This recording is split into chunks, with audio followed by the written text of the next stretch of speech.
Hi, I'm Doctor Zoya of Trickwine Aesthetics and Skin Clinic in Mayfair, and today we're going to talk about, will my dermal fillers make my skin sag? Now, the short answer to this question is no. So let's just delve a little bit deeper into why this myth has honestly stood the test of time. I get asked this at least once or twice a week in my clinics, every single week.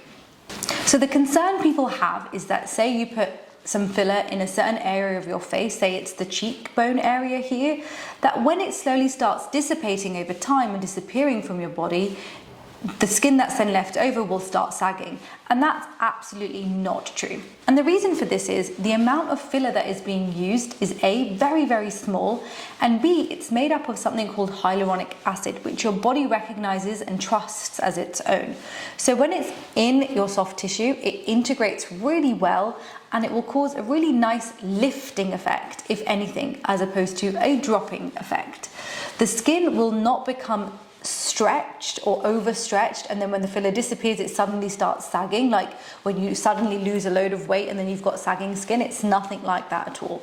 So if anything, the dermal fillers being made up of hyaluronic acid actually stimulate the skin to produce more collagen, elastin and hyaluronic acid of its own, which actually makes the skin tighter and better.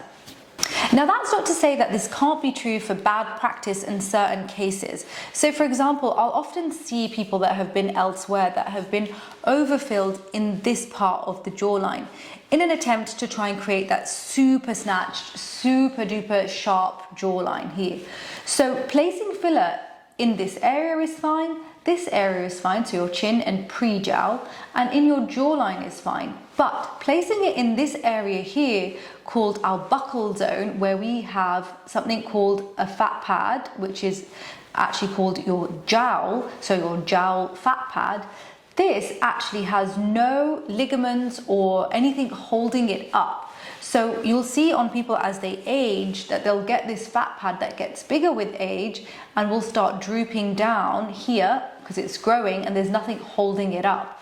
So because there's nothing holding it up, if you put filler here prematurely in a young person that doesn't have any jowls, they will then develop jowls and become saggy. And actually that's the opposite then. So putting more fillers in is making that area more jowly and saggy because you're putting it in the wrong place. And that's not because the fillers are wearing off and the skin is stretched and therefore it now sags. That's not the case at all. Thank you so much for watching. If you have any further questions, then please drop us a comment below.